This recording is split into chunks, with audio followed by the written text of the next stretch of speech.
On va essayer d'arriver à se faire s'entendre. Je ne sais pas si ça va être gagné, ça résonne beaucoup. Oui, on sera un peu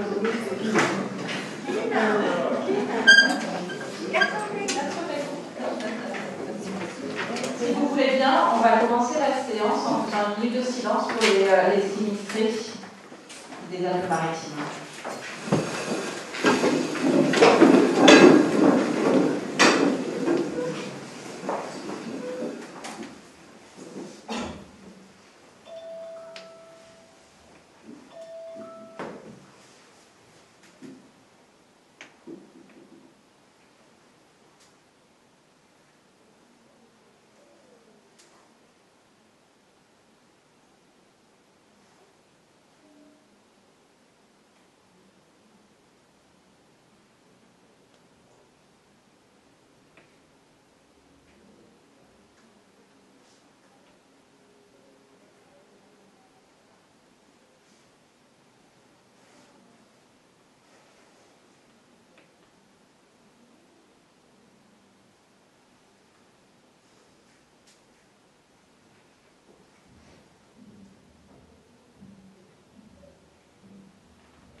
Donc nous allons commencer la séance du Conseil municipal du 5 octobre 2020.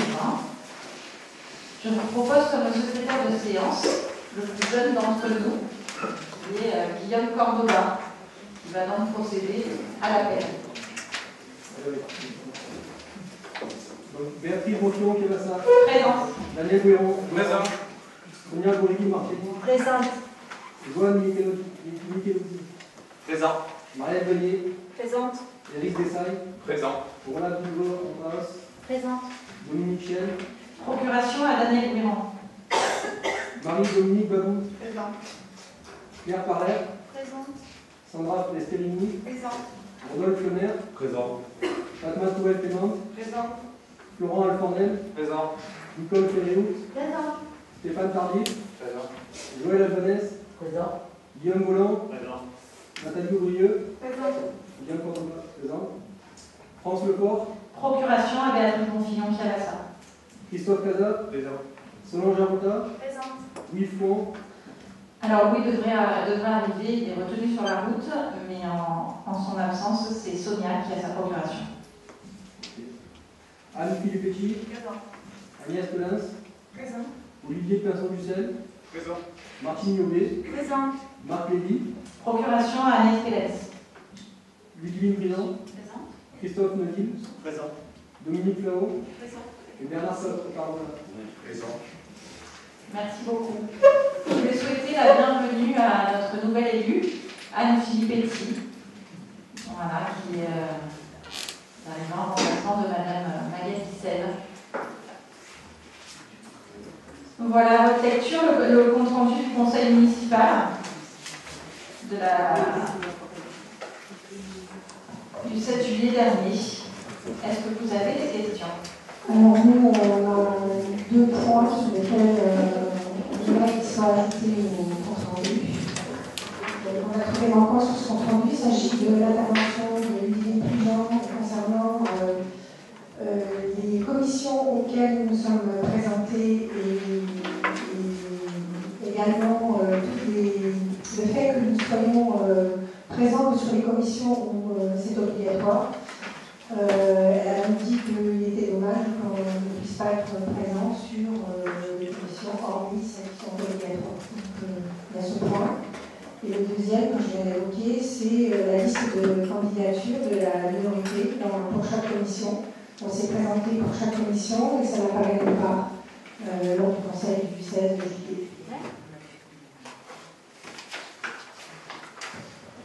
Est-ce qu'il est possible de rajouter ces deux points?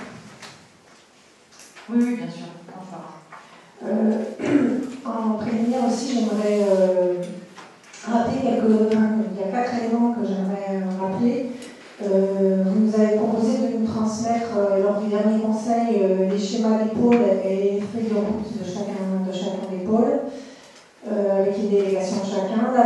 travaux pour la mise en conformité des établissements publics pour les personnes handicapées, les fiches sur les projets qui sont présentés en conseil municipal, si possible en amont de ceux-ci, et la mise en place du groupe de travail pour le règlement intérieur.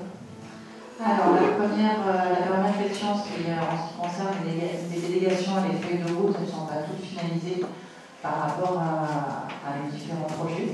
Donc, vous les aurez bien entendu dès qu'elles seront totalement finalisées. Et que l'ensemble du conseil municipal en prendra connaissance. La deuxième question qui était donc sur l'accessibilité des travaux les travaux d'accessibilité pour les bâtiments publics, nous comptions vous faire justement un résumé et un état des lieux lorsqu'on va présenter le budget, puisque bien évidemment il y aura une ligne sur le budget, donc on comptait le faire à ce moment-là, si cela vous convient. Pour le règlement intérieur, effectivement, on va faire un groupe de travail, et ce groupe de travail va être lancé au mois de fin octobre, début novembre, certainement. Voilà, pour le passant conseil municipal, fin novembre. Et la quatrième question? C'était les projets présentés en conseil, voilà, ça peut avoir des fiches en amont. Tout à fait, dès qu'il y aura des projets, il n'y a pas de problème, il n'y en avait pas sur celui-là, donc c'est pour ça que vous les avez pas vus. Merci. De rien. Alors, donc l'information du conseil municipal. Ah pardon, excuse-moi. Effectivement, il faut faire voter le compte rendu. Je suis désolée. Qui est pour? Vous enverrez avec les modifications. Bien entendu. Qui est contre? Et qui s'abstient? Merci beaucoup. Donc, les informations, le compte rendu des décisions prises en vertu de la délégation du conseil municipal du 7 juillet 2020. Donc, conformément aux dispositions du Code des collectivités territoriales, j'ai l'honneur de vous rendre compte ci-après des décisions prises par délégation du conseil municipal. Donc, la numéro 2020-62, c'est la désignation de maître Olivier Burtel-Pousset pour défendre la commune dans le contentieux engagé par M. Lubrano Michel, devant le tribunal administratif de Marseille, demandant l'annulation de l'arrêté du maire en date du 15 janvier 2020, accordant le permis de construire numéro 013 049 L0041 à M. Hoff Frédéric. La 2020-60. Oui. 2020-63, signature d'un contrat de location à usage de garage situé au lieu du tube avec M. Salah Ouerfedi pour une durée de 6 ans à compter du 1er août 2020, moyennant un loyer mensuel de 92,52 €. La 2020-64, c'est la désignation de la société Colas Midi Méditerranée dans le cadre du marché public relatif à la réfection des rues Frédéric Mistral et Saint-Victoire pour un montant global de 506 689,28 € hors taxe. Une tranche ferme de 450 349,68 et la tranche conditionnelle pour le reste. Numéro 2020-65, la désignation de la société BTP Consultant pour une mission de coordination, sécurité et protection de la santé de catégorie 3 dans le cadre des travaux de réfection des rues Frédéric Mistral et Saint-Victoire pour un montant global de 1 320 € hors taxe. La 2020-66, c'est la désignation de maître Olivier Burtel-Pousset pour défendre la commune dans le contentieux engagé par M. Hugues Fauty devant le tribunal administratif de Marseille, demandant que la commune soit jugée responsable des dommages qu'il a subis sur sa parcelle suite aux orages du 23 septembre 2020 et aux travaux effectués par la commune sur le nouveau parking de Louvière, contentieux en cours dont l'origine serait la réalisation du parking du nouveau restaurant scolaire. Numéro 2020-67. Désignation de maître Olivier Burtel-Pousset pour défendre la commune dans le contentieux engagé par M. Jeffrey Carrel devant la Cour administrative d'appel de Marseille, demandant d'annuler le jugement du tribunal administratif de Marseille rendu le 28 mai 2020, d'annuler le refus de permis de construire du 17 mai 2017. Numéro 2020-68, remboursement de la somme de 1 800 € versée par l'assurance PNLS Assurance au titre de frais et d'honoraires d'avocat concernant l'affaire commune de Pubot contre M. Ayas Alexandre. M. Ayas a perdu une procédure engagée contre la commune. Il est condamné à rembourser les frais d'avocat. Numéro 2020-69, signature d'une convention de service avec la société Ineo Digital pour la maintenance des installations télécom et réseaux pour un montant annuel de 1 980 € hors taxe.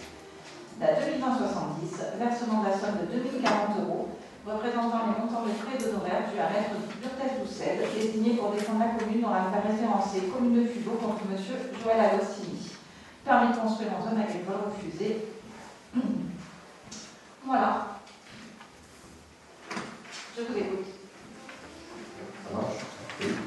Voilà. Nous aimerions avoir quelques explications sur la décision 2020-62.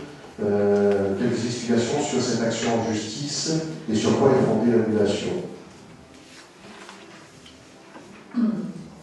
Alors, en fait, il y a eu pour ce permis, il y a eu 3 recours gracieux et 1 recours contentieux.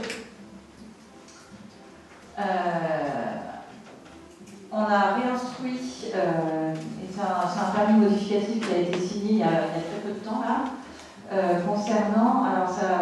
Le recours contentieux il est sur l'abattage de certains arbres.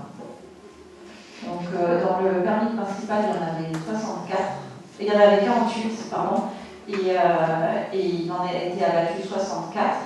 Selon les dires de la personne et de l'entreprise, c'était à cause de l'obligation légale de débroussaillement en fonction de l'écartement légal des différents arbres.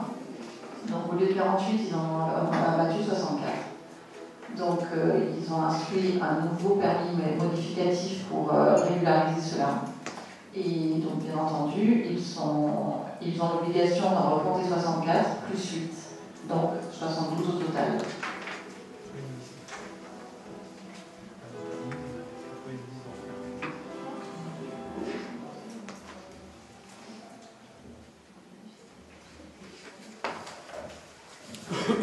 Concernant l'action 2020-63, nous souhaiterions, Madame le maire, savoir comment sont attribués les parkings, car avoir un parking à proximité du centre de Fubo est un avantage conséquent et nécessite une grande transparence.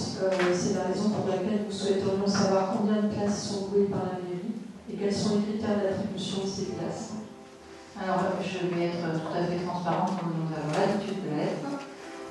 Jusqu'à l'heure d'aujourd'hui, nous n'avons jamais eu besoin d'arbitrer. Et chaque fois qu'on a eu une demande, on avait une place de parking qui était disponible. Par garage. Après, il vous faut un état des lieux de l'ensemble des garages de la commune et de l'ensemble des garages qui sont occupés par qui? Non, on souhaiterait savoir quel est le nombre de garages dont la commune dispose. C'est une quarantaine. Il y a le Juve, il y a Saint-Roch. La veine avec les quartiers et 18 au Tube. Voilà, 20 à Saint-Roch et 18 au Tube. Vous avez des refus jusqu'à présent sur des demandes? Pas depuis que je suis maire, donc jusqu'à là, c'est pas Laurence.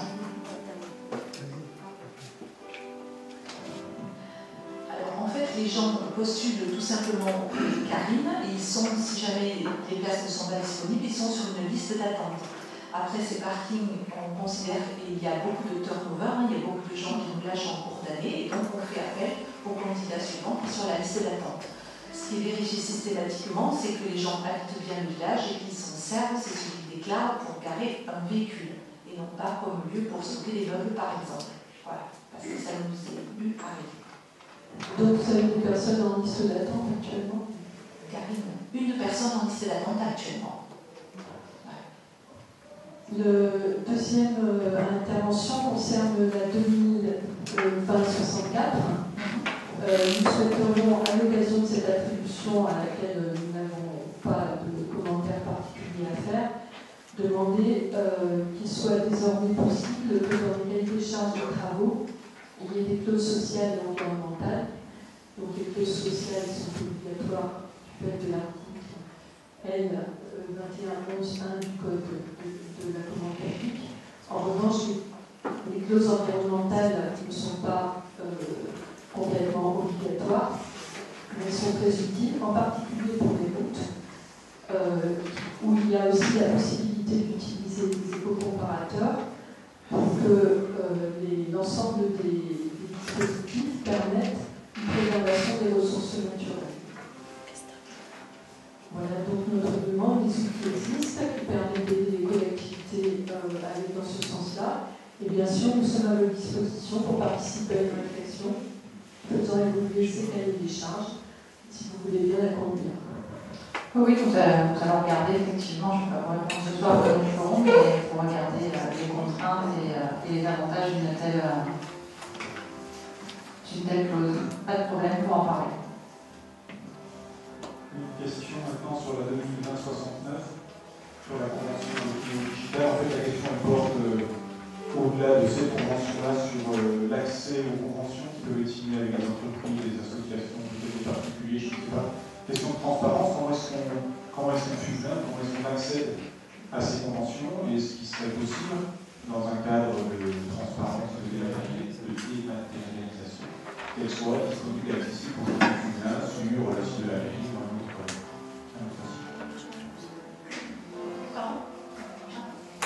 Charger le site, parce que si on veut mettre les conventions. Le site va charger. On n'entend pas. Il va être chargé le site si on met toutes les conventions, etc. En fait, on l'a vu en comité de pilotage, donc on fait partie d'Olivier. Donc c'est vrai qu'en termes de transparence, il faut voir comment on va arbitrer tout ça et faire en sorte que tout soit mis sur le site. Ça va être. Au-delà des problématiques techniques dont on a parlé effectivement, est-ce qu'il y a la volonté que c'est aujourd'hui la procédure, c'est qu'on doit aller en mairie, demander à voir telle ou telle convention, on y aura accès, mais c'est évidemment quelque chose que les funérailles ne font pas, c'est compliqué, tout simplement. Est-ce qu'il y a la volonté d'avoir plus de transparence sur tous ces documents qui concernent les funérailles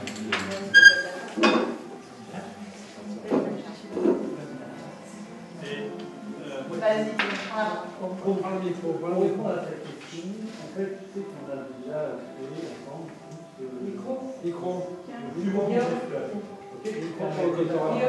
un certain nombre d'informations. D'accord ? Pour revenir sur la globalité des projets, c'est pas assez fort, On peut l'allumer, c'est ça, pour cette. Ah oui, enfin. Oui, Oui. on a aussi précisé à un conseil municipal qu'on privilégiait les tribunaux. Pour tous les marchés inférieurs à 40 000 €, qui sont de la procédure simplifiée. Vous êtes d'accord ? Sauf les travaux, c'est 77 de 60. Oui, mais bon, dans le principe. Donc, si on parlait uniquement là, de cette convention, c'est une convention sur l'autocom et les réseaux associés à l'autocom. L'autocom, ça parle de quoi ? La centrale téléphonique. Ce sont eux qui l'ont installée il y a 10 ans. À peu près, oui. Il y a plus de 10 ans et ils l'entretiennent. Et dans ce genre de marché, il est super rare que quelqu'un qui n'est pas installé une installation comme ça prenne en charge. Deuxième sujet par rapport au télécom, il n'y en a pas assez. C'est intéressant, Guillaume, c'était pas ma question. Ma question, c'était l'accès à ces conventions pour les jeunes, l'accès à l'information, que ce soit sur le site internet, ou que ce soit sur une plateforme dédiée ou autre. D'accord ? On va. Elle a parlé en Micro. On a parlé en comité de pilotage donc, du site dont Olivier en fait partie. Et donc en fait, on verra comment on peut stocker toutes ces données. Donc ça s'appelle Open Data. Donc bien sûr, on n'est pas fermé à ce genre de choses. Donc, après, ça va être une question technique, essentiellement. D'accord ? Merci.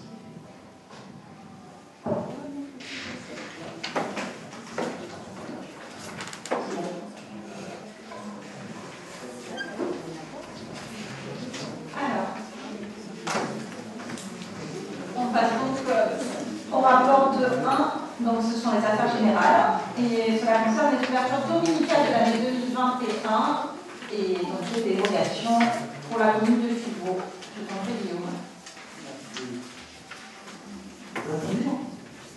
Non, tu le fais en synthèse. En synthèse, donc le maire a autorisé le travaillé pour les commerces. En concertation avec les commerçants, l'association toujours Paris, il a été défini 12 dimanches. Donc vous avez la liste inscrite et vous pouvez les situer dans l'année. C'est le premier dimanche des sols, le second dimanche des sols, le troisième dimanche des sols, le premier dimanche des sols de l'été, le deuxième dimanche des sols de l'été, le premier dimanche de la rentrée des classes, le deuxième dimanche de la rentrée des classes, le premier dimanche de Noël, le premier dimanche de décembre, c'est ça, le deuxième de décembre, le quatrième de décembre et le troisième de décembre. Voilà.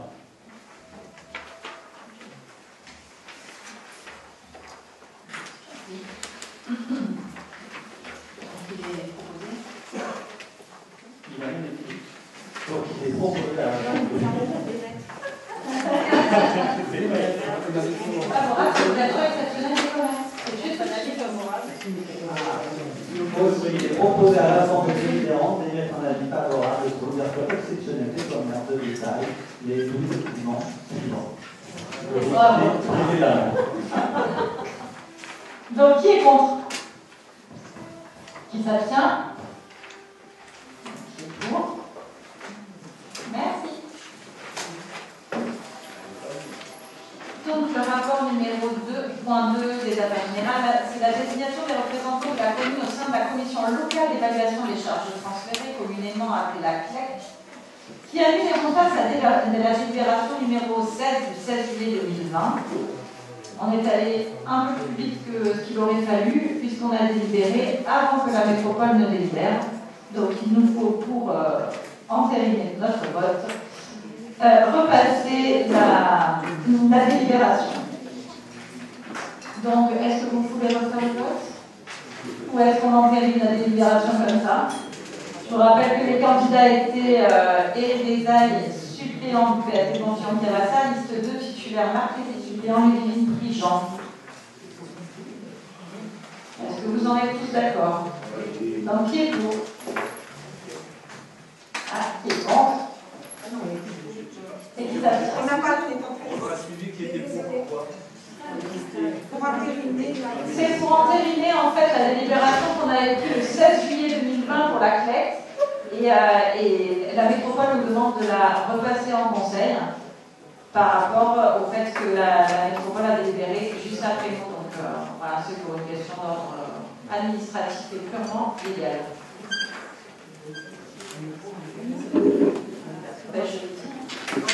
Ah, il faut reposer, tu peux reposer. Ah, pardon. Vous avez entendu les listes 1 et les listes 2? Donc, qui est pour la liste 1?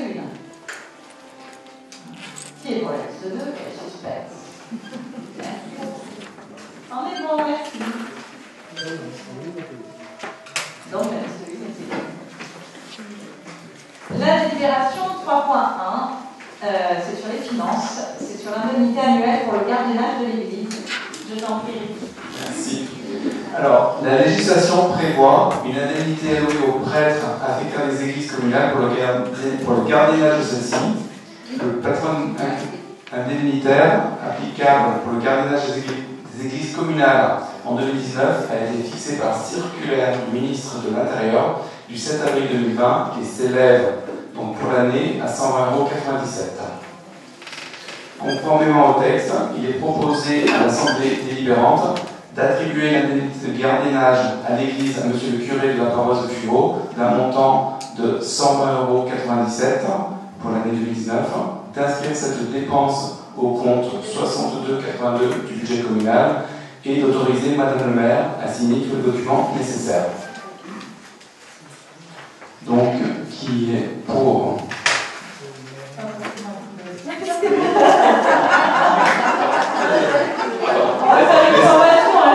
Excusez-moi. C'est parfait. Parfait pour ta première délite à l'unanimité. Merci. Alors, le rapport 3.2, c'est sur l'attribution d'une indemnité de conseil à monsieur le percepteur. Alors, vu l'article 97 de la loi 82-213 du 2 mars 1982, je vais le faire un peu rapidement.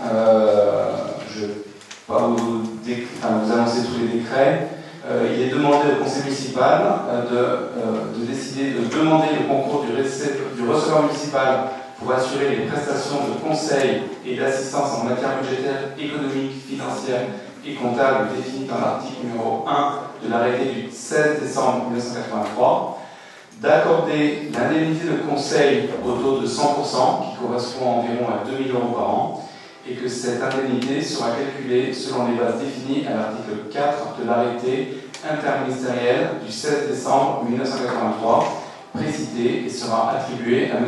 François Tessier, notre receveur municipal. Donc, est-ce que vous avez des questions sur le sujet? Donc, qui est pour? Unanimité, merci beaucoup. Le rapport 3.3, donc ce sont les travaux de proximité du département et c'est la demande de subvention au titre de l'exercice 2020. Le conseil départemental a décidé donc de reconduire en 2020 l'aide aux travaux de proximité dans le cadre de ces dispositifs d'aide aux communes. Le taux de subvention sur ce dispositif est de 70% du coût hors taxe des travaux, plafonné à 85 000 € hors taxe par projet, étant précisé que la part communale ne saurait être inférieure à 30% du montant hors taxe du projet. Donc il est proposé au conseil municipal d'autoriser Madame le maire à solliciter des subventions sur les 6 opérations, la réhabilitation de l'aire de jeu au-dessus de l'école du 14 juillet, des travaux de réfection des écoles, création d'aires de loisirs et de jeux en plein air dans la forêt des Planes, l'aménagement d'une salle complémentaire pour le pôle culturel de salle Jean-Bonfillon, les travaux d'aménagement paysager, carrière, la rue Claudeau, et enfin, économie d'énergie, changement des candélabres et des lumières.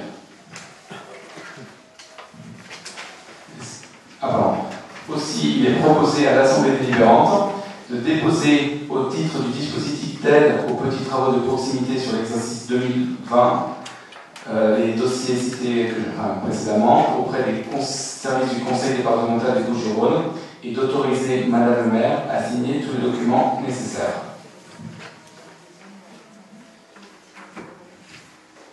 Quelques petites questions.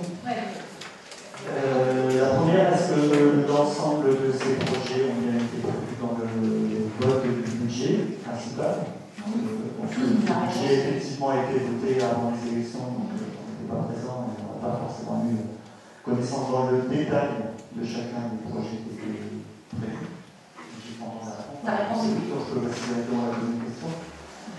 Concernant, ce que je vous propose, c'est de passer en revue les différents projets, effectivement, pour savoir un peu le retour. Alors, sur le premier, la réhabilitation de l'aire de jeu au-dessus de l'école du 14 juillet, est-ce que vous pouvez nous donner quelques détails sur les travaux envisagés? Ils sont faits. Ceux-là, ils sont faits, ils sont finis. Ouais. Ils sont jolis d'ailleurs. En ce qui concerne le point 2, les travaux de réfection des écoles. C'est pareil, c'est fait également, je vais laisser parler Johan. Plus largement, j'allais vous poser la question, et après je laisserai est-ce que, puisqu'on est en début de mandature, est-ce que vous avez un état des lieux des travaux envisagés dans les différents bâtiments scolaires de la commune, avec un prévisionnel sur la mandature et un chiffrage de l'évaluation financière et qui sont complémentaires? Est-ce que vous avez travaillé avec les différents conseils d'école?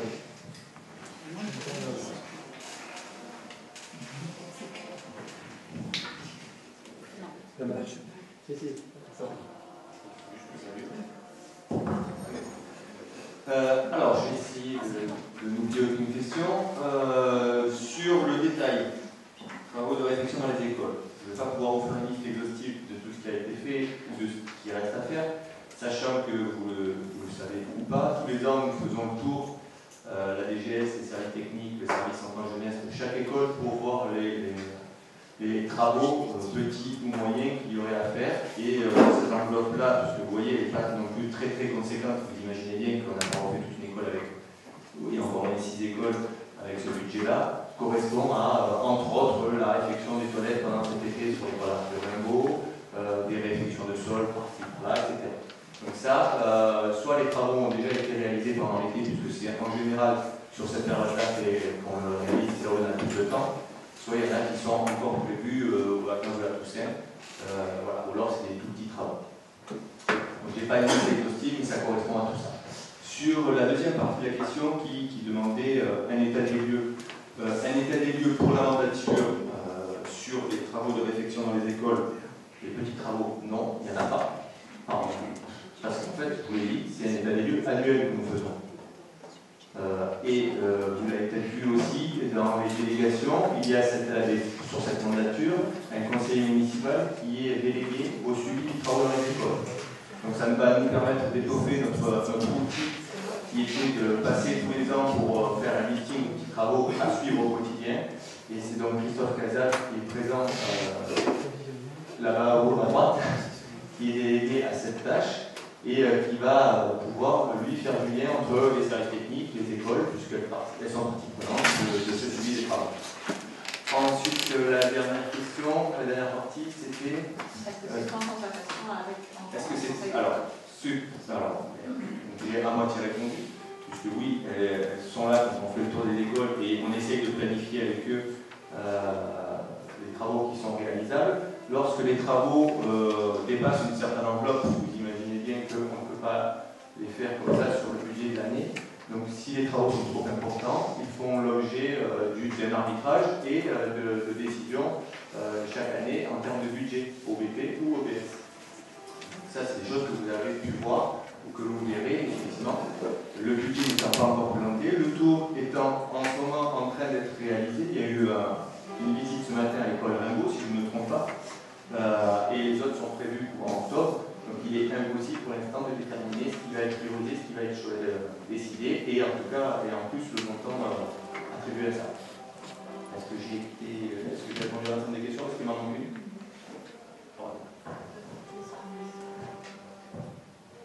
Concernant le point suivant, création d'une aire de loisirs et de jeux plein air forêt des Planes.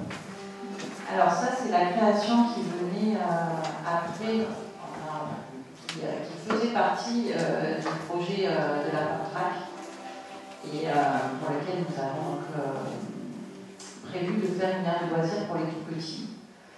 Et malheureusement, la Covid nous a stoppé net dans notre élan. Donc c'est en train d'être travaillé. Alors là, c'est dans les mains maintenant de Sonia et de Marielle, et qui vont réaliser une aire de jeu qui viendra compléter la PAMTRAC. Est-ce qu'éventuellement vous pourriez nous faire un point sur le projet concernant ces aires de loisirs autour de la forêt des Planes? Alors, en point de quoi? Un point de tout ce qu'on va faire en plus? Un point global, oui, parce qu'effectivement, on a vu le PAMTRAC, là il y a une autre installation prévue. Donc, globalement, est-ce qu'il y a une approche? Je pense que oui. Je pense que vous avez un regard et une approche globale sur l'ensemble du projet concernant ces espaces. Donc, est-ce qu'on pourra avoir quelques informations sur les prochaines étapes? La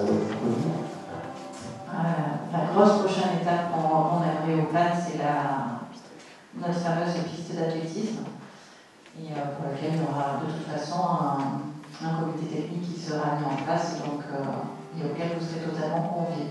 Pour l'instant, les jeux extérieurs, les jeux de loisirs extérieurs qui correspondent tout à fait à la demande d'aujourd'hui.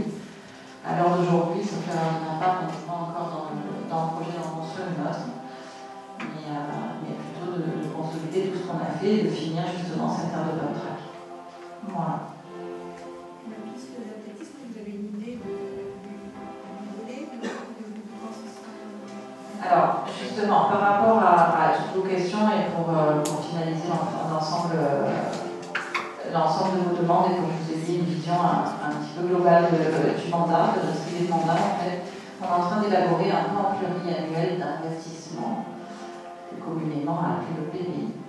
Et donc, parallèlement aux feuilles de route de tous les élus, vous aurez la feuille de route des élus et effectivement ce plan pluriannuel qui vous sera présenté lorsque nous vous présenterons le budget. Merci. Question suivante concernant le point 4, aménagement d'une salle complémentaire sur le pôle culturel Jean Dampignon. Alors, en fait, c'est une consultation consultation qu'on a lancée. Ce sont les, je ne sais pas si vous vous souvenez, au mandat précédent, nous avions acquis pour l'euro symbolique des modulaires à la communauté, anciennement communauté du Pays d'Aix. Ces modulaires, vous avez peut-être dû les voir, ils sont pour l'instant stockés à la gare routière. Donc voilà, et on a lancé donc une consultation pour les entreprises pour venir faire comment on dit techniquement le poser avec une herbe, un truc que tout soit bien tout sécurisé. Et cette consultation a été infructueuse, donc nous sommes obligés de la relancer. Donc voilà, mais c'est pour créer en fait plusieurs salles pour le pôle culturel et plusieurs salles de musique supplémentaires. J'imagine que lorsque vous évoquerez en conseil le plan pluriannuel de l'investissement, vous évoquerez les investissements concernant le pôle culturel. Évidemment. Donc je ne vous pose pas la question jaune maintenant. Pas de souci. Le point suivant, les travaux d'aménagement paysager de la carrière à Rocamadour. Oui, ça c'était une demande d'une réunion de quartier faite précédemment au premier trimestre 2020. Et c'était donc une demande des habitants de paysager. C'est vrai que ça fait pas très joli quand on arrive dans cette entrée de ville. Il y a plus de la carrière et donc des tas de terre, etc. qu'on voit plutôt qu'autre chose, donc c'est pas terrible. Et du coup, on a lancé pareil une consultation au niveau des paysagistes de Fuveau. Voilà. Et est-ce que vous avez un projet pour cet espace de manière un peu plus globale? Parce que j'imagine qu'avec le montant envisagé, on va faire des travaux d'aménagement en bordure, mais est-ce que globalement sur cet espace d'ancienne carrière, vous avez un projet pour la commune? Alors oui, on avait un projet qu'on avait présenté pareil, en fin de... Oui, c'est ça, on avait présenté le parking des festivités. Alors, je ne sais pas si vous vous souvenez au dernier mandat. Donc c'est un parking qui serait créé, alors pas, je vous rassure, pas bétonné, mais qui serait créé pour les festivités, ouvert en fait, si vous voulez, pendant les festivités pour créer des places en plus et pour que les personnes puissent accéder plus facilement au village. Et ensuite, je ne vous cache pas qu'on a une réunion de quartier qui va être programmée dans le prochain trimestre et que c'est donc aux habitants que nous allons demander ce qu'ils ont envie pour leur quartier. Voilà. Merci.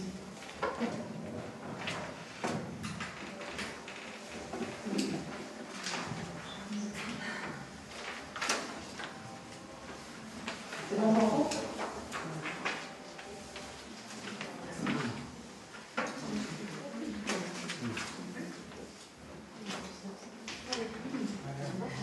On est bon? Allez. Donc, il est proposé à l'Assemblée délibérante de débuter, donc tu as dit tout ça. Donc, qui est pour? Qui est contre? Et qui s'abstient? Si, il est contre, M. Patrick.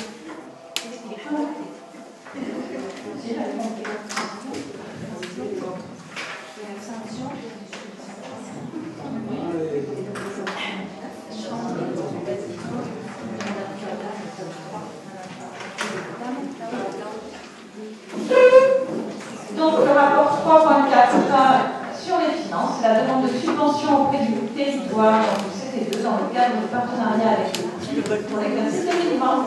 C'est à toi, là.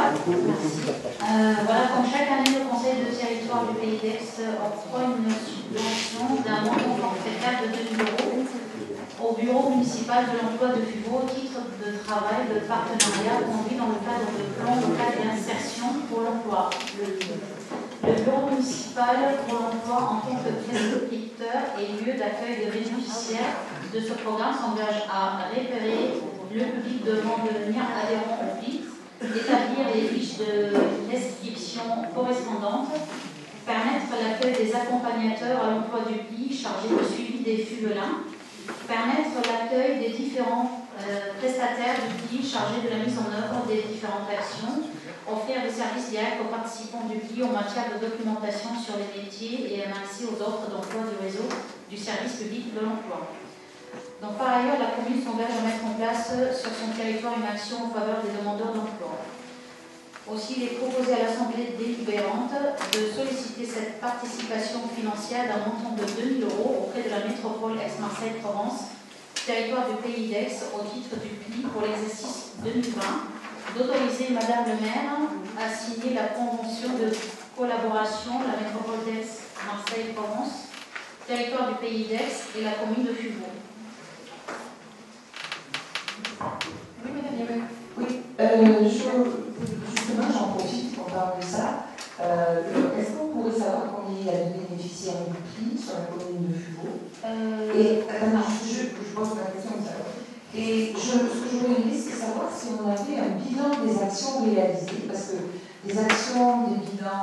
un bilan des actions réalisées par le PLI, c'est une chose, mais les actions réalisées pour les bénéficiaires du PLI de Fuvaux, parfois ça ne se voit pas dans les comptes rendus généraux des PLI. Voilà. Je voulais savoir si vous avez un détail par rapport à ce qui se fait pour les PLI. Alors pour 2020, j'ai une petite réponse parce que j'ai appelé Madame Poirier vite fait parce qu'ils ont fait l'AG, ça fait pas longtemps, donc fin septembre. Elle va me faire un compte rendu pour 2020. Mais à peu près, il y a 7 personnes qui sont à peu près, voilà, parce que n'oubliez pas, il y a le Covid, il y a une interruption, voilà, qui sont suivies et accompagnées. Il y a 4 personnes qui n'ont pas été intégrées, voilà, et une personne qui était préaffectée, voilà, pour le travail. Après, je reviens vers vous pour compléter tout ça dès que je... voilà, parce que vous savez, vous étiez avec nous pour le CCS, c'était un gros chantier, on va dire. Voilà. Donc, David, il est noté mettre en place sur son territoire une action en faveur des demandeurs d'emploi. De quelle action s'agit-il? Je laisse par contre la parole à Madame Veillet, comme ça elle va vous expliquer. Alors, concernant donc, les actions qu'on a mises en place sur le territoire en faveur des demandeurs d'emploi, d'abord nous avons fait une convention avec Pôle emploi, Gardanne, donc ça c'est la première action. Ensuite, on met en place aussi des actions donc, annuelles, notamment avec le salon, le forum de l'emploi et job d'été. Donc ça, c'est un forum annuel, donc à peu près 100 passages par an. Et l'année dernière, donc, il y a le bus de l'emploi qui est venu, donc le bus de l'emploi du conseil départemental. Après, en partenariat, donc en intercommunalité, on participe à des forums de l'emploi, donc notamment avec l'année dernière c'est le forum de Mérel, et c'est un forum qui a mené à se déplacer sur toutes les communes. Bon là c'est vrai, je ne cache pas qu'avec la crise, donc on n'a pas trop remis ça en place, mais on va essayer de le remettre sur 2021. Après, donc sur le bureau municipal de l'emploi, il y a aussi un accès internet, imprimante, etc. pour les demandeurs d'emploi. Il y a un soutien qui est fait donc, pour les CV, pour l'aide de motivation, plus l'aide aussi à la conduite d'entretien. Après, nous avons aussi l'espace emploi donc, sur le site de Fuvaux. C'est un espace, donc, dès qu'on reçoit les annonces donc, des partenaires, des entreprises, etc., donc on le publie sur le site de Fuvaux. Il y a quand même pas mal de téléchargements sur le site. Voilà. Après, ce qu'on met en place, on met à disposition aussi pour les recruteurs donc, des locaux pour qu'ils puissent mener les entretiens donc, au sein de la mairie. Voilà. Ça, c'est essentiellement ce qu'on met en place au niveau du DM. Merci.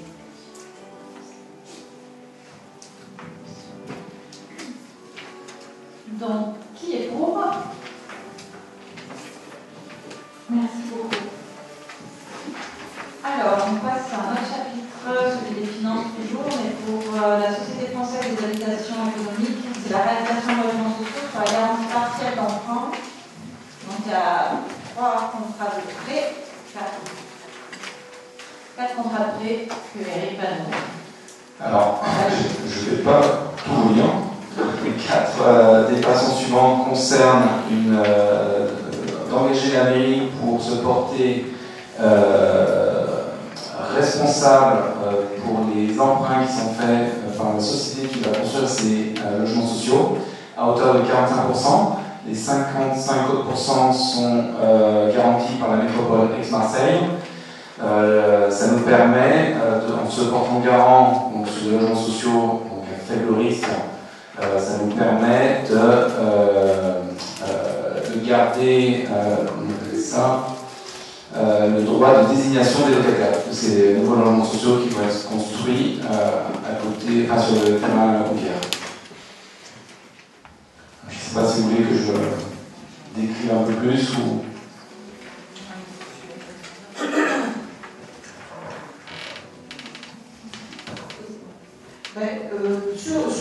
Sur les délibérations elles-mêmes, je pense qu'on n'a pas forcément des questions. Par contre, ça nous amène à nous poser des questions sur à la fois combien y a-t-il de dossiers de demande de logement social sur Furo.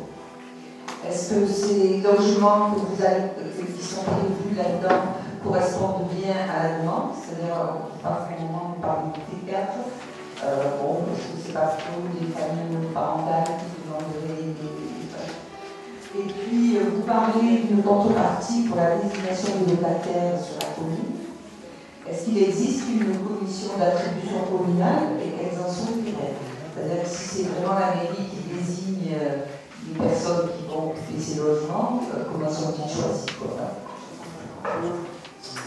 Voilà, je te laisse, Marielle. Je sais pas, en fait, on peut en parler comme c'était si tu m'en as parlé les chiffres.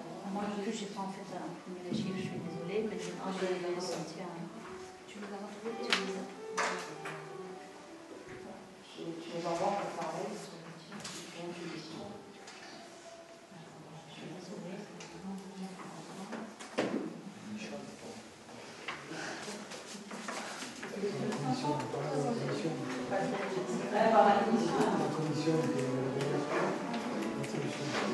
Concernant les commissions d'attribution, ce sont des commissions d'attribution qui se passent en dehors de la commune. Donc, c'est des commissions extra-municipales qui regroupent en fait tous les contingents autour d'une table, c'est-à-dire la préfecture, le 1% patronal, donc c'est Action Logement, le conseil départemental, quand le conseil départemental est financeur, la métropole, quand la métropole finance, et la commune. Donc, à partir de là, et bien sûr le bailleur. Et à partir de là, en fait, les dossiers sont étudiés et il y a 3 dossiers donc, qui sont positionnés sur chaque appartement parce que c'est une obligation légale et tous les dossiers donc, sont examinés en commission et sont étudiés et il y a un candidat qui nous semble. Ok, non mais ça je savais, c'est parce que M. Dédé a dit que ça nous permettait de garder la désignation communale des locataires. Mais je pense que c'est ça que vous avez dit. Alors, en fait, ça veut dire, voilà, c'est ça que je ne comprenais pas. Alors, la désignation communale des candidats, c'est-à-dire qu'en fait, quand on garantit un prêt, ou alors qu'on donne une subvention donc, sur un programme, etc., donc en fonction du pourcentage que l'on garantit, ça, en fait, des appartements sont attribués sur le contingent mairie. C'est-à-dire qu'en principe, nous avons la main sur nos appartements et donc on serait amené à désigner les candidats sur ces appartements. Or, nous sommes une commune qui est carencée, c'est-à-dire que nous n'avons pas donc respecté les objectifs triennaux, etc. en termes de production de logements sociaux. Donc le fait que l'on soit une commune carencée, nous perdons notre contingent et le contingent est automatiquement donc, remis à la sous-préfecture.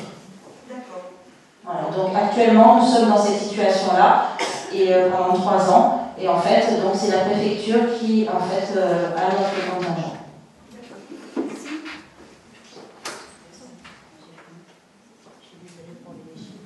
Les chiffres, vous pouvez nous les communiquer ultérieurement? Oui, c'est pas de.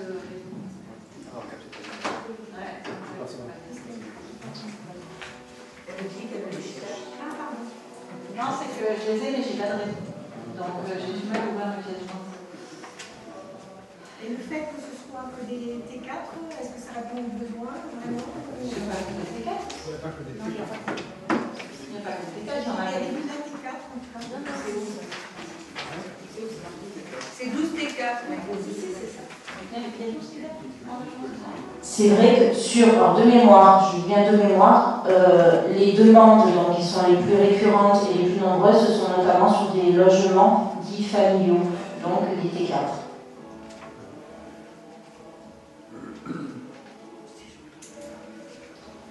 Bon, on vous fait le point sur le nombre de logements sociaux promis, on vous l'envoie. Il faut que j'arrive à vous.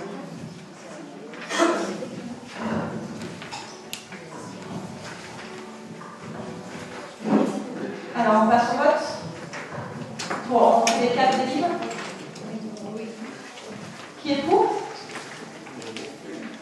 Merci beaucoup. Alors la 3-9, c'est la participation communale pour la rénovation de façade.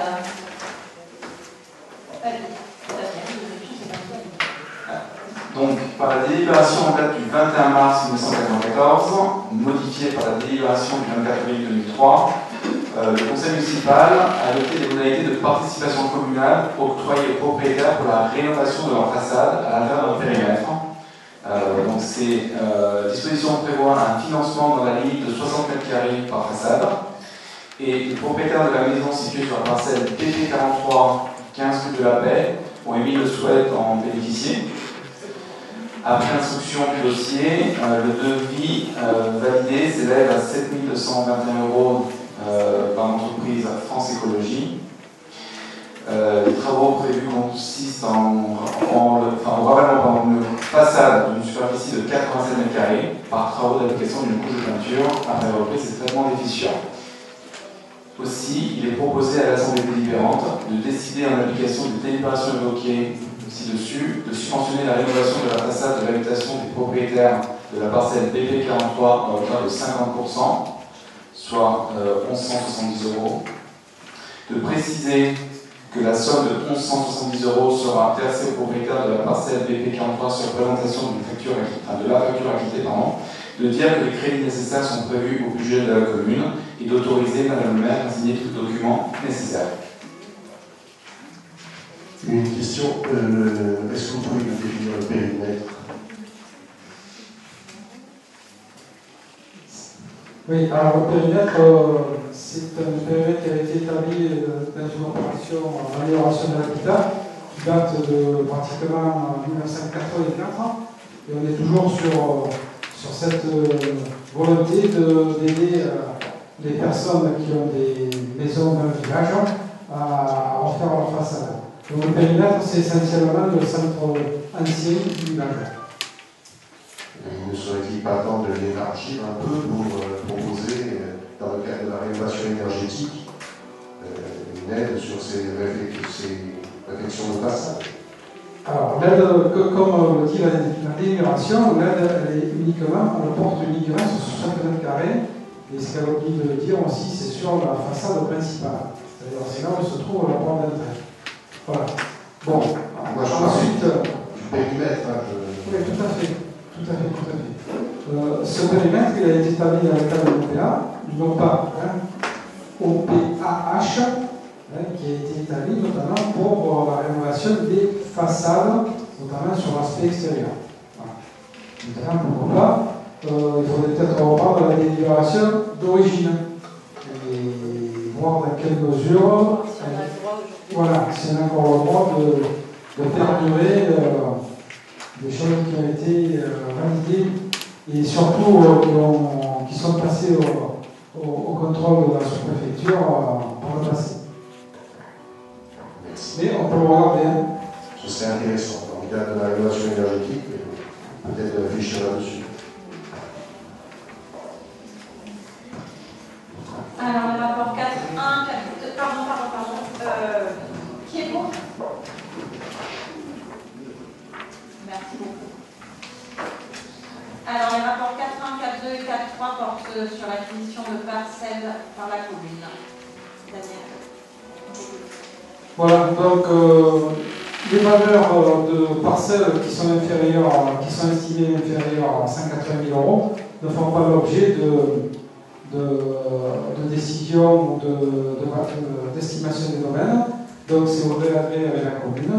Donc les 3 délibérations, effectivement, elles ont le même objet, c'était la récupération foncière de parcelles, notamment pour les voiries, uniquement les voiries. Dans la première, il s'agit de la BS 54 en centre-ville pour une superficie de 50 mètres carrés et qui est frappée par l'emplacement réservé numéro 35, à la rue du Clos. La deuxième, la PH 307, qui a une superficie de 89 mètres carrés et qui est frappée par l'emplacement réservé 74, qui fait partie de la voie portée au document d'urbanisme, reliant l'avenue Alexandre Philippe et au domaine d'Orly.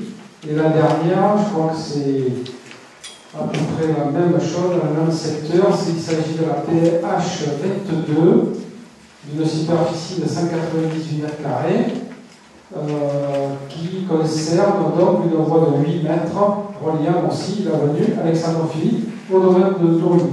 Donc il s'agit, il est proposé au conseil municipal d'approuver l'acquisition de la PH 22, de la PH 107 et de la PS 54, d'autoriser Madame le maire à signer les actes politiques par devant Maître Durand à Gardanne, de préciser que les frais d'actes seront à la charge de la commune et de dispenser le propriétaire de rapporter l'élevé d'inscription hypothécaire devant la parcelle en cours de vente au profit de la commune, cadastré BH 22 pour 190 mètres carrés, BH 107 pour 89 et BS 54 pour 50 mètres carrés.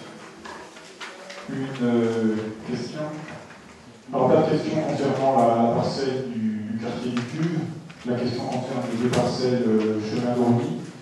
À moins d'être un expert du PLU et de connaître tous les emplacements réservés, il y en a près de 200, je crois. C'est par le biais de ces 2 délibérations que l'on apprend, ou que les fusions apprennent, qu'il y a une voie de 8 mètres de large qui est prévue entre la mairie Saint-Philippe et le domaine de Rumy en haut. On ne serait pas surpris d'entendre qu'on n'est pas forcément favorable à une voie de 8 mètres qui va en béton en dos, qui va artificialiser les sols avec du ruissellement, etc. On ne comprend pas l'utilité, éventuellement une voie douce, piéton, vélo pour les personnes qui souhaitent rejoindre le domaine de Rumy par là. Mais au-delà de cette utilité, notre premier souci, c'est sur la transparence et l'absence a priori de concertation sur ce sujet. Les quelques riverains qu'on a questionnés ne sont pas au courant de cette voie de mètre. Ils se posent évidemment des questions. C'est cette absence de transparence et de concertation qui va probablement nous inciter à voter contre. Est-ce que vous pouvez nous donner plus d'éléments sur la concertation qui a eu lieu ou qui va avoir lieu sur ces travaux? Monsieur, je ne pourrais que vous dire que ces emplacements réservés sont en totalité portés au document d'urbanisme. Ils ne datent pas d'aujourd'hui, hier, mais même d'avant-hier, puisqu'au poste, à l'époque, ils étaient déjà portés comme emplacement réservé. Tout bon furet qui a pu voir à un moment donné le poste ou le PLU, ou toute personne qui va sur le site de la mairie et qui consulte les documents d'urbanisme, peut effectivement voir les emplacements réservés qui ont été donc, édités au niveau du PLU de 2008, qui était une reconduction du poste de l'époque. Alors, et tout ça fait bien sûr l'objet de l'enquête publique, si c'est porté au document d'urbanisme, tout ça a été porté au niveau de l'enquête publique et a fait l'objet d'une décision et d'un avis favorable du commissaire enquêteur. Tout le monde avait loisir, effectivement, à cette époque-là, les propriétaires fonciers, ils étaient tous au courant qu'il y avait une voie de 8 mètres qui était installée à cette époque-là. Elle remonte, si les souvenirs sont bons, à la réalisation du domaine Fond-Dormy et à la construction du collège. Donc vous voyez un petit peu. Donc de dire aujourd'hui que la personne n'a pas été consultée, que vous n'étiez pas au courant d'une voie qui était portée au PLU 30 ans après, c'est quand même un petit peu fort de café. Vous qui êtes souvent sur les réseaux Internet, vous avez toujours aussi de le regarder. Et le site est accessible, bien sûr, sur le site. Et les documents sont accessibles sur le site de la maire. Donc vous considérez que l'enquête publique fait office de concertation, d'après vous sur les... C'est il y a 30 ans. D'après vous sur les 10 000 fûts-pleins, tout simplement sur, je ne sais pas, il doit y avoir une vingtaine de riverains sur ce chemin de Rony, combien sont au courant du projet? Alors je dirais je vais reprendre un petit peu à l'envers, parce qu'à l'époque, il n'y avait personne là, parce que justement, il n'y avait pas d'accès.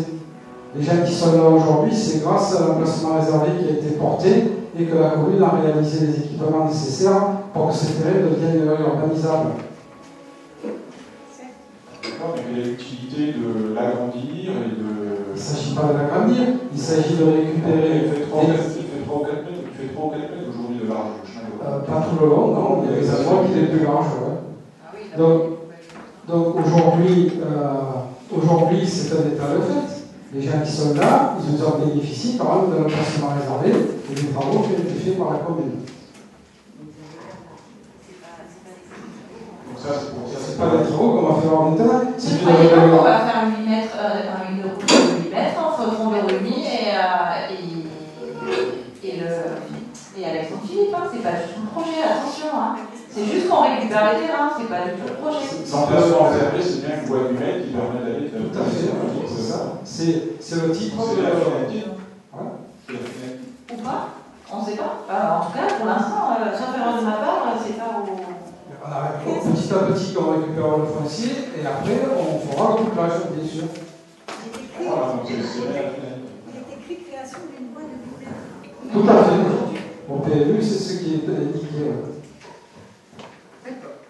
Le fait est, c'est que les riverains aujourd'hui ne sont pas au courant, même s'il y a des élus, c'est ça, c'est tout à fait. Oui, si ça veut passer, D'aller voir les riverains, de leur parler. On peut pas, je entends bien quand même qu'on ne peut pas aller voir chaque riverain, 10 000 foyers, donc 4 000 personnes, pour les informer du PLU qui a été voté il y a 30 ans. Tu l'imagines bien, c'est pas possible. Ce que je veux dire, c'est qu'aujourd'hui, si tu fais une voie de 8 mètres, au moins tu... Mais on la fait pas, la voie de 8 mètres, c'est ça que... c'est pas au jour d'aujourd'hui. Là, on récupère les terrains quand ça nous est possible et quand on en a l'opportunité, mais il n'est pas du tout question, à l'heure d'aujourd'hui, de faire ces travaux-là. C'est une finalité éventuelle, mais c'est pas maintenant. Aujourd'hui, où les personnes passent et qui ont eu leur permis d'ailleurs à cause de ça, grâce à ça, il y en a certains qui avaient donné des morceaux de terrain, d'autres pas. On ne fait plus de régularisation foncière. Hein. La BHL 2, elle devait être récupérée lors du permis. Le permis il date de 1990. On ne fait plus de régularisation foncière, c'est tout. Hein. Mais c'était déjà prévu et la personne qui avait le permis, détentrice du permis, était très bien au courant qu'elle avait une parcelle de terrain cédée à la commune pour réaliser une voie, justement, pour que les autres personnes puissent accéder chez eux. Les choses évoluent et il y a 30 ans, il y avait sûrement...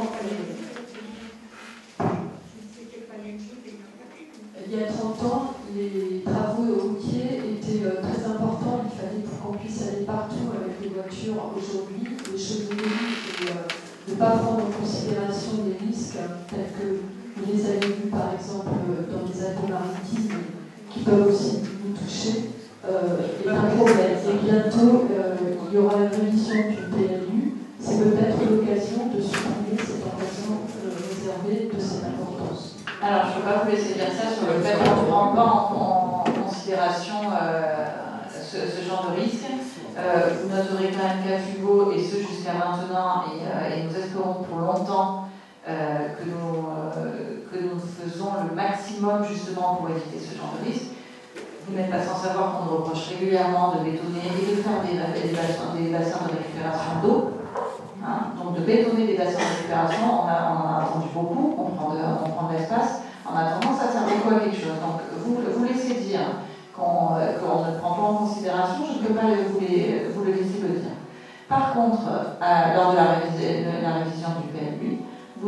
invité à venir donner votre avis et avec un grand plaisir parce que, croyez-moi, on va vers des jours très sympathiques parce que comme quadrature du cercle, vous verrez, on vous exposera les obligations. Ben, écoutez, on va prendre une bonne partie de plaisir, mais vous y serez très volontiers concertés et conviés. Et quant à ces délibérations, c'est uniquement de la régularisation. Imagine, ne me mettez pas demain dans les réseaux sociaux, on va faire une voie de 8 mètres et une autoroute entre Bourg-de-Remy et Alexandre Philippe. Elle existe déjà. Attention. La voie est déjà existante, c'est ça que je ne comprends pas. Si on parle de la GT2, elle fait déjà 8 mètres, elle est déjà existante. Et il y a tous les gens qui passent par là. Enfin, vous êtes en train de déformer la vérité.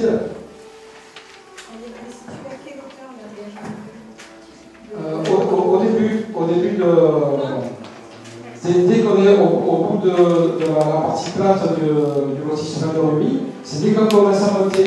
Il y a 4 ou 5 zones. Il y a même un portier que vous connaissez très bien, qui passe par là tous les jours.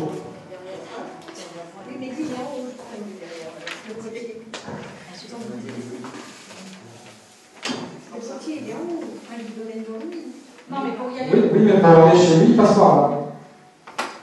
Donc il passe par cette parcelle qui a été prévue en emplacement réservé. Tous ces terrains, toutes les personnes qui ont eu le permis ont donné, dans le cadre de leur permis, cédé un morceau de terrain, justement pour que les autres puissent passer. On fait que régulariser ce qui n'a pas été fait par le passé. C'est tout. Et c'est existant en plus. Ce qui, en fait, sur quoi on s'interroge, c'est sur la partie haute de la voie. Et ce qu'on ne fait pas d'accord, c'est justement un élargissement qui va jusqu'en haut et avoir une voie de 8 mètres qui va de bas en haut et qui du coup va faire passer X voitures, etc. C'est la question qu'on se pose. Donc on ne l'a pas du tout. C'est pas du tout le sujet. C'est pas le projet. C'est déjà existant. Hein. Voilà. C'est qu'une régularisation foncière. C'est comme si je vous disais demain, on récupère une parcelle à la rue du Midi, parce qu'elle est encore privée. Ben ouais, et bon, on ne fera pas plus que ce qui existait déjà. Juste, ne prêtez pas de mauvaises intentions.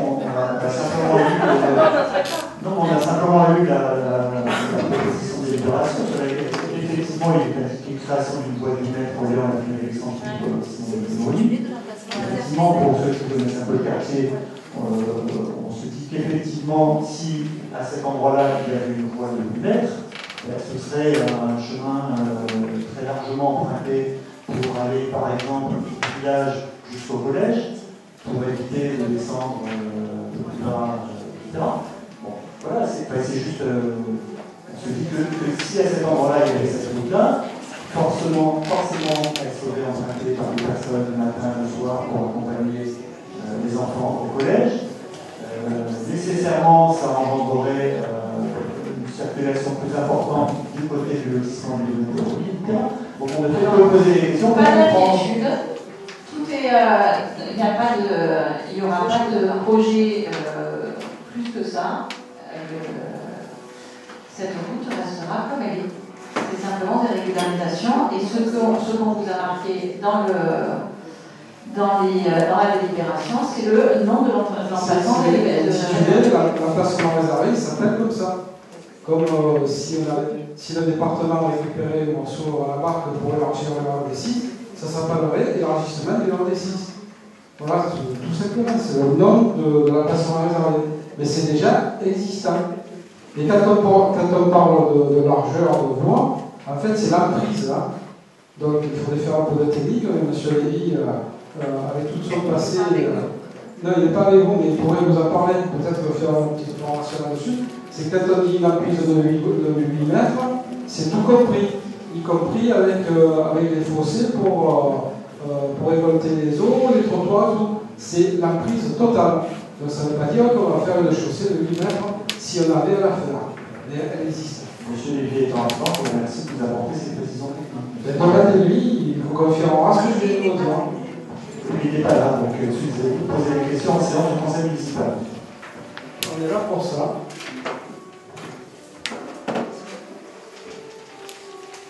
Donc, qui est pour?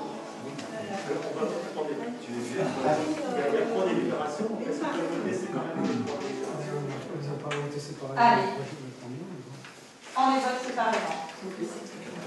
Donc le 4.2, dans 4.1, ça commence, pardon, excusez-moi. La parcelle BS54. Quartier Le Tube. Je ne connais pas. Qui est pour? Qui est pour? Merci beaucoup. L'acquisition d'un parcelle BH 307 pour le 4.2, quartier Fondorumi. Qui est pour? Qui est contre? Qui s'abstient? Merci beaucoup. 4.3. Qui est pour? Qui est contre? Qui s'abstient? Merci beaucoup. Alors, le 5.1 pour les travaux, donc la convention de servitude entre la commune de Fugaux et Enedis, parcelle cadastrée BR 128A. Voilà, donc il est proposé une convention de servitude sur la parcelle BR 128 au profit d'Enedis pour le passage des câbles basse tension qui vont emprunter dans les autres parcelles. Donc il s'agit de consentir à Enedis les droits suivants: établir un demeure d'un total de 3 mètres de large, 10 canalisations souterraines sur une longueur d'environ 11 mètres, ainsi que ses accessoires. Établir si besoin des bornes de repérage, poser sur socle un ou plusieurs coffrets ou ses accessoires. Effectuer l'élagage, l'enlèvement, l'abattage, le dessouchage de toute plantation, branche ou arbre se trouvant à proximité de l'emplacement des ouvrages, gêne leur pose ou pourrait, par leur mouvement, chute ou croissance, occasionner des dommages aux ouvrages. Étant précisé que Enedis pourra confier ses travaux au propriétaire si ce dernier le demande et s'engage à respecter la réglementation en vigueur. Ensuite, c'est le point, utiliser les ouvrages désignés ci-dessus et réaliser toutes les opérations nécessaires pour les besoins du service public et de la distribution d'électricité. Par voie de conséquence, Enedis pourra faire pénétrer sur la propriété ses agents ou ceux des entrepreneurs dûment accrédités par lui en vue de la construction, la surveillance, l'entretien, la réparation, le remplacement et la rénovation des ouvrages précités. Donc il s'agit d'autoriser Mme Moderne à signer cette convention. À titre de compensation forfaitaire, la commune percevra 20 € et les frais d'établissement et de publicité seront en charge bien évidemment d'Enedis. Donc il s'agit du poste Jeu de Boule, c'est la traversée de bois qui s'appelle la rue Frédéric Mistral.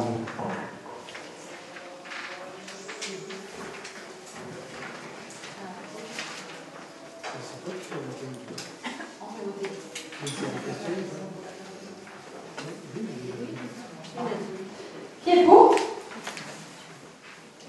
Merci beaucoup. Alors, le 5.2 pour la participation communale à la réfection des chemins privés. Voilà, on reste sur le Mistral, donc, puisqu'il s'agit de l'impasse Mistral et Chemin de l'Ouest. Donc, c'est une délibération ancienne aussi qui date de 2005, où la commune proposait de subventionner à hauteur de 30% et plafonner à 5 500 € des coûts de travaux engagés par les riverains de chemins privés. Donc, après instruction de dossier déposé au service technique, le devis qui a été validé s'élève à 16 632 €. L'entreprise retenue par les riverains, c'est la société Enrobé PACA qui est envers elle. Les travaux prévus consistent à la réalisation et la préparation de supports de mise en œuvre de graves naturels compactés et la réalisation de revêtements en enrobé 0,10 sur environ 110 mètres linéaires entre le carrefour et l'impasse Mistral. Les 8 familles ont toutes donné leur accord pour s'acquitter de la différence entre le coût et des travaux et la subvention octroyée. Donc il est proposé à l'Assemblée délibérante, en application de la délibération qu'on vient de citer, de subventionner la réfection de ce chemin précité à hauteur de 30% pour un montant hors taxe de 4 989 €, de préciser que cette somme sera versée à l'entreprise Enrobé PACA, chargée des travaux, que les crédits nécessaires sont prévus au budget de la commune et d'autoriser Madame la maire à signer tout document nécessaire. Bien évidemment, cette subvention sera versée que tout autant que les services techniques auront vérifié la bonne réalisation et les règles d'art de ces travaux. Dans mon intervention fait suite à la première que j'ai faite, c'est-à-dire est-ce que cette délibération qui est très ancienne, 2005, ne vaut pas la peine d'être revue pour avoir une autre délibération cadre qui serait discutée avec les CIQ et les cuvains volontaires pour essayer de voir quel statut on veut donner justement aux travaux qui sont faits sur ces chemins privés ou publics, prenant en considération la question environnementale. Alors là, je ne comprends pas trop pourquoi les CQ, puisque ce sont des personnes privées qui demandent une subvention, voilà, je ne vois pas trop.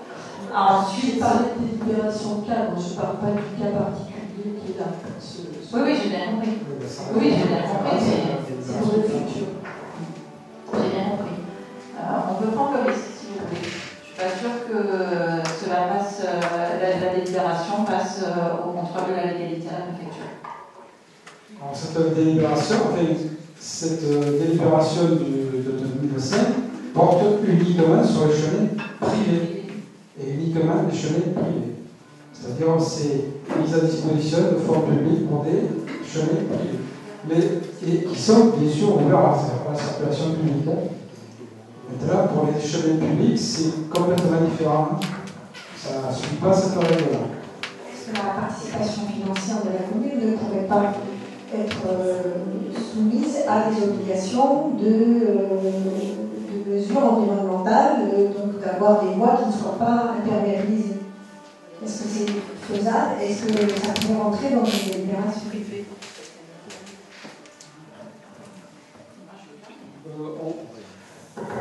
On veut bien regarder ça, hein, sauf que cette délibération tient, si on peut dire, elle tient la route jusqu'à aujourd'hui, pour l'instant. Alors on reprend une autre de l'argent public pour aider des fonds privés, c'est pas évident qu'elle repasse.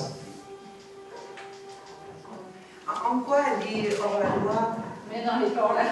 Non, mais à quoi vous pensez qu'elle peut être... C'est au niveau du contrôle de la légalité. Oui, mais c'est pas... Qu'est-ce qui a changé par rapport à 2005? Pardon, vous prenez pour... Qu'est-ce qui a changé depuis 2005 pour que, en fait, vous ayez des craintes qu'elle ne repasse pas? C'est juste pour comprendre, hein, parce que... Il n'y a rien qui a changé, sauf qu'elle est passée, tant mieux, pour les chemins privés, elle peut ne plus passer. On n'a aucune certitude, c'est pas... On comprendrait bien que, voilà, il n'y a pas de certitude. La préfecture peut très bien nous retoquer par rapport... C'est le même problème que les façades, c'est ça? Mais exactement. Après, on peut prendre le risque, hein. Mais je trouve dommage d'avoir cette possibilité-là à Fubo d'aider les propriétaires privés à entretenir et à la fois les chemins privés et leurs façades. Après, si on veut rajouter des choses, on peut, mais on a ce risque de contrôle de la légalité qui n'est pas assuré. Et ça ne peut pas faire partie des négociations quand ils vous déposent les dossiers. Bien sûr. Voilà, c'est juste ah oui, on peut leur demander, bien entendu, oui, ça n'a pas de souci. Il ne faut pas bétonner pour qu'après de l'eau partout. Tout dépend du profil du chemin. D'accord, merci. J'ai une dernière question sur le sujet. Oui. Vous avez évoqué le budget, effectivement. Quelle est la somme qui est prévue au budget annuel pour ce type de demande? Si demain, on a 20 demandes qui affluent à coup, est-ce que la commune sera en mesure de l'intégrer? En fait, il y a une somme allouée chaque année. Et si cette somme est dépassée, comme pour les façades, c'est pareil. On dit aux personnes que ça sera redéposer, on garde le dossier, mais on le proposera au budget suivant. C'est à hauteur de 20 000 € pour les chenets et 4 ou 5 000 € pour les façades. Annuellement. J'ai une dernière question aussi, c'est est-ce qu'il n'y a pas un, peut-être pas, mais est-ce qu'il y a pas un moyen de mutualiser, c'est-à-dire de faire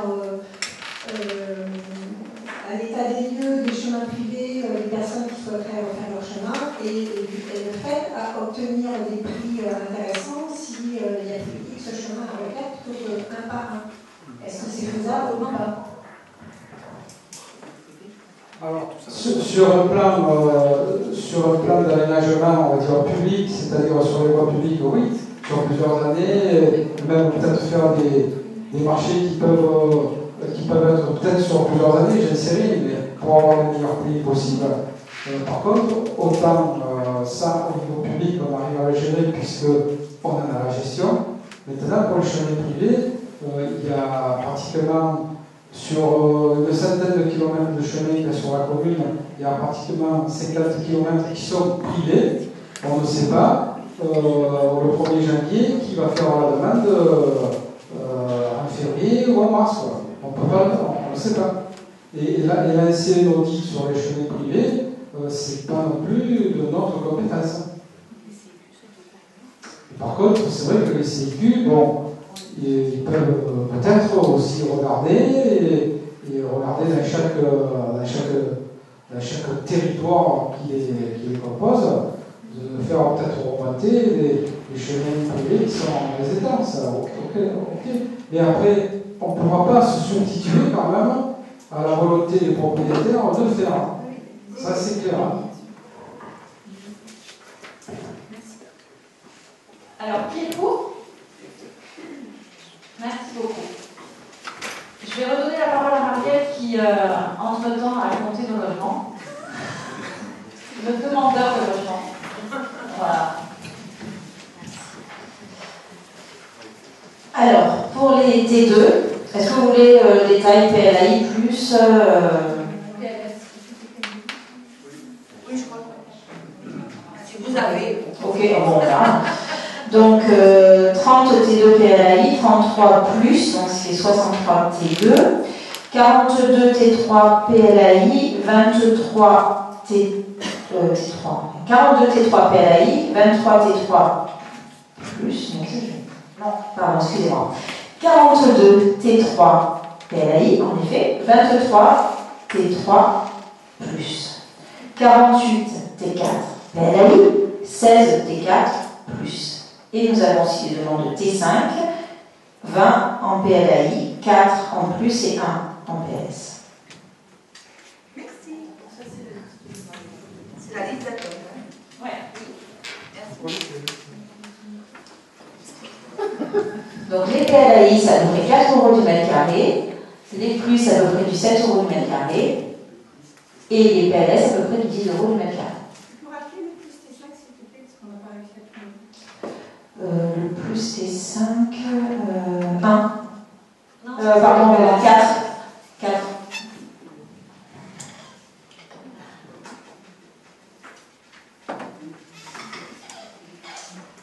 Alors, la 6.1, ROLAC pour la culture, avec la convention de partenariat culturel avec le conseil départemental de Bouches-du-Rhône et le dispositif Provence en Seine. Le conseil.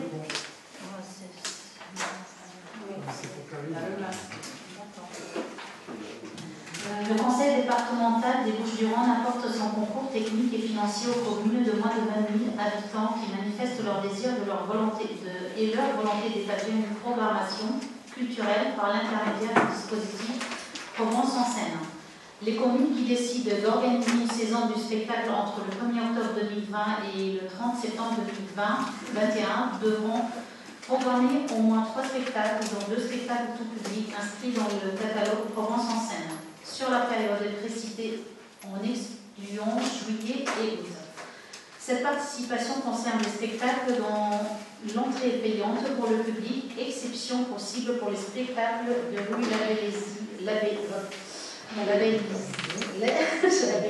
labellisés comme tels, ceux destinés au jeune public et les spectacles programmés à l'occasion de la fête de la musique. Prendre en charge la part du coût du spectacle restant à sa charge, les frais d'information sauf affiches fournis par le producteur, les frais de salle, location éventuelle, EDF, chauffage, aménagement spécifique, les autres frais, accueil, repas, transport, etc., l'intégralité des droits d'auteur. Le département s'engage à participer à hauteur de 50% sur la base du prix de vente du spectacle conventionné pour les communes de notre taille. L'aide du département est plafonnée à 10 spectacles maximum et à 15 300 € par saison annuelle hors opération particulière. 2 spectacles Provence en scène sont programmés à Fuveau dans la saison culturelle 2020-2021. Aussi, il est proposé à l'Assemblée délibérante d'autoriser Madame le maire à signer cette convention de partenariat culturel avec le Conseil départemental des Bouches-du-Rhône, ainsi que tout autre document afférent à ce dispositif Provence en scène. Une question concernant le choix des spectacles sur les 10 proposés au maximum. Est-ce que c'est une question d'atteindre des 15 300 € plafonnés ou est-ce que vous avez fait un choix culturel sur le spectacle? Pourquoi que deux spectacles choisis? En fait, surtout, c'est un choix culturel, hein. C'est pas pour atteindre le prix, en fait. D'accord. Voilà. C'est parce que vous avez trouvé que 2 spectacles intéressants dans le catalogue français. C'est ça. Oui. Merci. Alors, qui est pour? Qui est contre? Qui s'abstient? Ah, tout le monde est pour. C'est ça? Allez, on l'a fait. Qui est pour? Voilà, super, merci. Donc la séance de ce conseil est terminée. Vous avez posé 4 questions orales, je vais vous répondre à 2. Donc la question numéro 1, dans l'ordre de vos...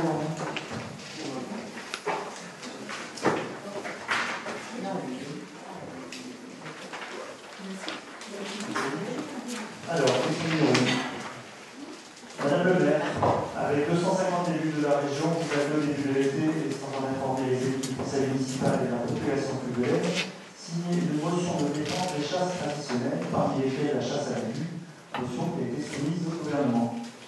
Nous, élus de Fugo-Demain, considérons que ces chasses dites traditionnelles sont une atteinte à la biodiversité et contribuent à la disparition d'espèces animales protégées du fait de leur absence de sélectivité. Elle constitue également une forme de chasse engendrant de la souffrance pour les espèces prisonnières ou tuées par ces méthodes. Le respect des traditions ne doit pas nous empêcher d'être attentifs à la question de la souffrance animale. Notre première question est la suivante. Pouvez-vous nous apporter une explication sur cette signature sans information préalable? Alors l'association de chasse Fugolaine, la Fugolaine, m'a effectivement sollicité afin de leur apporter mon soutien en tant que maire, dans le but de préserver cette tradition ancestrale. C'est donc à ce titre, au titre de Béatrice Bonfillon, qui a ça, certes maire de Fugo, mais je n'ai en aucun cas engagé la commune. C'est la raison pour laquelle je n'ai pas fait d'information préalable. Donc la chasse à Fugo représente 200 chasseurs qui, au-delà de leur passion, préservent la biodiversité et participent à la conservation des espèces. Sachez qu'en partenariat avec le CNF, le comité des feux de forêt, ils entretiennent la forêt et assurent entre autres des tournées afin de remplir les abreuvoirs et donner à manger pendant l'hiver et pendant l'été pour les animaux et qu'ils surveillent qu'aucun ne soit blessé. Sachez aussi qu'ils répondent à nos demandes lorsque les administrés nous sollicitent par rapport à des dégâts importants commis par les sangliers pour organiser des battues. Il y aura d'ailleurs une très bientôt puisqu'on vient de signer une battue administrative. Voilà. Je vous écoute pour la deuxième question. Alors, accepteriez-vous de mettre à l'ordre du jour du prochain conseil municipal une motion de soutien au référentiel au référendum pour les animaux? Initiative lancée par de nombreuses associations nationales d'élus de tous bords et de personnalités publiques et visant à instaurer un référendum d'initiative populaire autour des 6 propositions visant à interdire ou empêcher tout ce qui contribue à la souffrance animale. Je vais vous lister les 6 propositions. L'interdiction de l'élevage en cage, l'interdiction des élevages à fourrure, en finir avec l'élevage intensif, l'interdiction de la chasse à courre, du déterrage et des chasses dites traditionnelles, l'interdiction des spectacles avec animaux sauvages et la fin de l'expérimentation animale. Certaines formes d'expérimentation animale peuvent être ici, mais je vous invite à vous référer au texte de référendum. Donc nous invitons par ailleurs chacun des élus à soutenir individuellement cette initiative. Donc le référendum pour les animaux dont vous parlez ne pourra avoir lieu, et comme vous le savez, si et seulement si 185 parlementaires la signent et 4,7 millions de citoyens également. En aucun cas, il n'est demandé au maire de délibérer sur la question, ni même de signer une motion. Par ailleurs, je trouve que le champ d'action de ce RIP est très large, et il y a plusieurs questions pour lesquelles la réponse binaire, oui ou non, n'est pas adaptée à mon sens. On joue sur l'émotion et non sur la réalité de nos territoires. C'est-à-dire que si on répond oui, on aime les animaux, si on vous répond non, en fait, on est des tueurs. Et on ne soutient pas la cause animale. Donc, me connaissant, et pour tous ceux qui me connaissent, vous imagineriez donc que je répondrai oui sans problème. Mais alors, je pense qu'il faut aller beaucoup plus loin que ça. Un des 6 points défendus, l'interdiction de la chasse. Je ne crois pas que cela soit une bonne chose, car en déplaise à certains, la chasse est, depuis que le monde est monde, un régulateur des espèces et cela permet d'entretenir nos écosystèmes. Je ne la pratique pas et je ne pourrai jamais le faire. Mais par contre, je peux convenir de son utilité. C'est comme tout, ça dépend de la façon dont on la pratique et de là à l'interdire. Je ne pense pas que ce soit une bonne chose.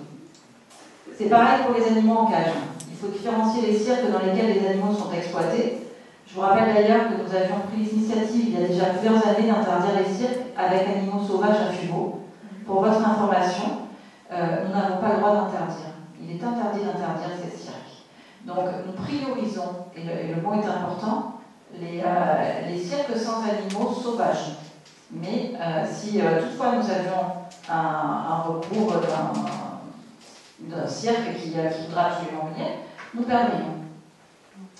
Il faut que vous le sachiez. Alors, encore si on interdit l'élevage en batterie, pour le coup, je suis plutôt favorable, mais ça me regarde. Mais pour moi, il y aura quand même des conséquences dramatiques économiquement parlant pour bon nombre d'agriculteurs.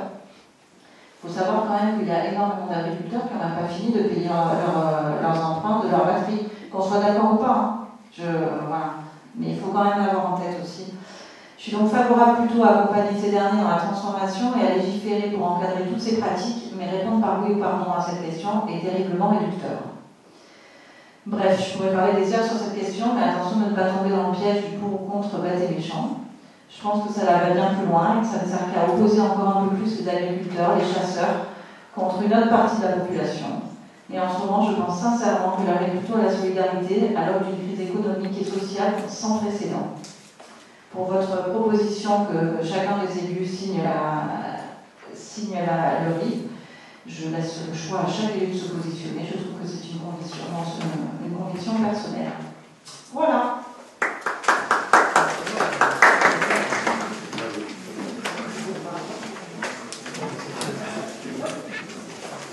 Donc la séance est levée.